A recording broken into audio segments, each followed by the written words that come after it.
केरल में कांग्रेस 10 साल के बाद सत्ता में वापसी की है और अब सवाल यह है कि केरल में कांग्रेस का मुख्यमंत्री कौन होगा। 3 चेहरों का नाम सबसे आगे है फ्रंट रनर के तौर पे। पहला नाम है केसी वेणुगोपाल का, दूसरा नाम है वीडी सतीसन का और तीसरा नाम है रमेश चेन्नीथल्ला का। हम इस वीडियो में आपको बताएंगे कि आखिर ये 3 चेहरे कौन हैं। इसके अलावा ये भी बताएंगे कि कांग्रेस किन फैक्टर को ध्यान में रख के अपना मुख्यमंत्री चुनेगी। केरल में कांग्रेस ने अपना पर्यवेक्षक भेजा था मुकुल वासनिक और अजय माकन को, और उन्होंने सभी विधायकों से 1-to-1 बैठक करने के बाद, इसके अलावा प्रदेश के तमाम वरिष्ठ नेताओं से बातचीत करने के बाद 1-to-1 उन्होंने अपनी रिपोर्ट कांग्रेस अध्यक्ष मल्लिकार्जुन खड़गे को सौंप दी है। तो अब बात करते हैं कि कांग्रेस के ये 3 चेहरे जो केरल से जुड़े हैं कौन हैं और इनकी ताकत क्या है और कमजोरियां क्या है जो पार्टी आला कमान सीएम पद के चयन के दौरान ध्यान में रखेगा। तो सबसे पहले बात करते हैं केसी वेणुगोपाल की।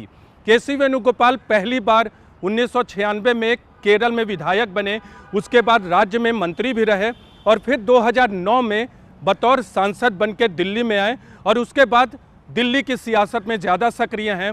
लेकिन पार्टी के अंदर संगठन महासचिव हैं, इसलिए उनका प्रभाव पार्टी के अंदर बहुत है। लेकिन इस बार के केरल के विधानसभा चुनाव में उनकी भूमिका भी रही, क्योंकि टिकट बंटवारा हुआ तो वो संगठन महासचिव थे, तो वो खुद केरल से आते हैं, इसलिए उनका सेट टिकट बंटवारे में काफ़ी था। दूसरे बड़े नाम की बात करते हैं वीडी सतीसन। वीडी सतीसन मौजूदा यानी पिछली विधानसभा में कांग्रेस के विपक्ष के नेता थे, यानी विपक्ष के नेता के तौर पे उन्होंने काम किया। पहली बार वो 2001 में 1996 में चुनाव लड़ा था लेकिन हार गए थे। 2001 में पहली बार विधायक बने और तब से लेकर अब तक वो विधायक हैं और मौजूदा में विपक्ष के नेता हैं और वो एक मजबूत दावेदार हैं इस बार सीएम के चेहरे के तौर पे। तीसरा बड़ा नाम है रमेश चेन्नीथल्ला का।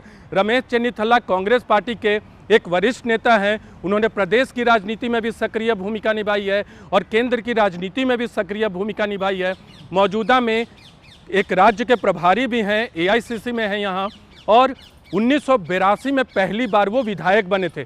तो सबसे वरिष्ठ इन तीनों चेहरे में वही है। अब बात करते हैं कि इन तीनों चेहरों में पक्ष और विपक्ष यानी कमजोरी और ताकत क्या है। तो सबसे पहले बात केसी वेणुगोपाल की।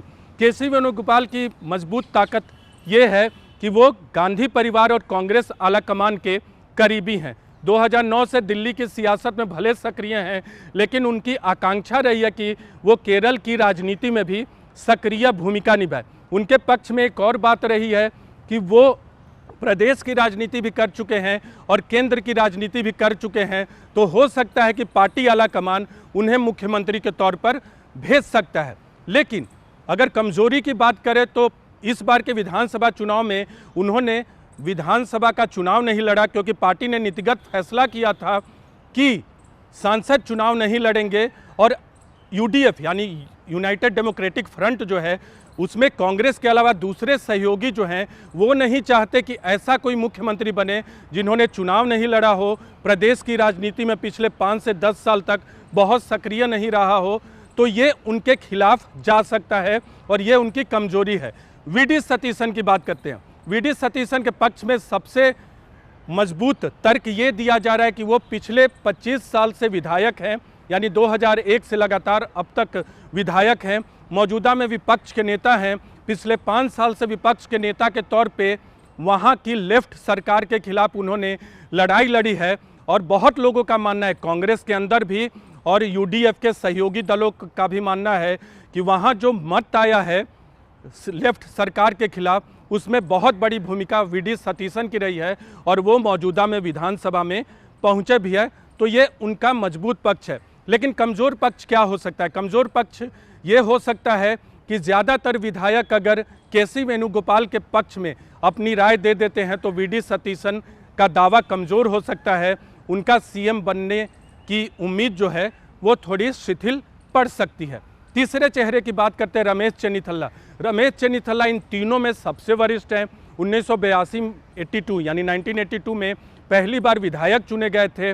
केंद्र की राजनीति में भी बहुत सक्रिय रहे हैं और प्रदेश की राजनीति में भी सक्रिय रहे हैं। मौजूदा में एआईसीसी में हैं और रिजल्ट आने के बाद उन्होंने सोनिया गांधी से मुलाकात भी की, तो एक महत्वपूर्ण दावेदार हैं।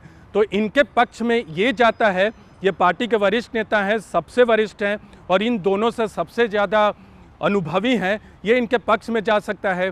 लेकिन कमज़ोर पक्ष ये हो सकता है क्योंकि वी.डी. सतीशन जो कि विपक्ष के नेता हैं और पिछले 25-26 सालों से विधायक हैं, विपक्ष के नेता के तौर पे हो सकता है कि पार्टी आला कमान वी.डी. सतीशन के चेहरे पर मुहर लगा दे। हालांकि अभी ये तय नहीं है कि पार्टी किसे अपना सीएम चुनेगी, लेकिन पार्टी के सूत्रों की तरफ से साफ कहा गया है कि तीनों के बीच मुकाबला है और ये इनके पक्ष में जो दावे हैं वो आपको मैंने बताया और विपक्ष में जो दावे हैं वो मैंने आपको बताया। वी.डी. सतीशन के पक्ष में एक और मजबूत तर्क दिया जा रहा है कि उन्होंने प्रदेश की सियासत ज़्यादा की है, कांग्रेस की केंद्र की राजनीति उन्होंने कम की है और मौजूदा में विपक्ष के नेता वही हैं, इसलिए वी.डी. सतीशन के पक्ष में भी जो है सीएम की कुर्सी जा सकती है। लेकिन देखना होगा कांग्रेस का फैसला क्या होता है। अब बताते हैं आपको कि कांग्रेस किन 3 फैक्टर को ध्यान में रख के अपने सीएम के चेहरे का ऐलान करेगी, यानी सीएम का पद किस चेहरे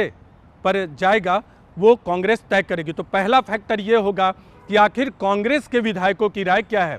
कांग्रेस के विधायकों की राय जिसकी तरफ ज़्यादा होगी उसका पक्ष मजबूत होगा, चाहे के.सी. वेणुगोपाल हो, वी.डी. सतीशन हो या फिर रमेश चेन्नीथल्ला हो। दूसरा फैक्टर कांग्रेस का क्या होगा आपको ये बताते हैं।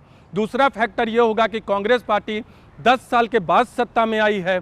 यूडीएफ के जो दूसरे सहयोगी हैं IUML, RSP, Kerala Congress Joseph, उनके भी विधायकों की संख्या अच्छी खासी है, तो उनसे राय लेने के बाद ही अपने सीएम के चेहरे का ऐलान करेगी, यानी सीएम का ताज किसके सिर पर जाए ये सहयोगी दलों से बातचीत के बाद भी तय किया जाएगा।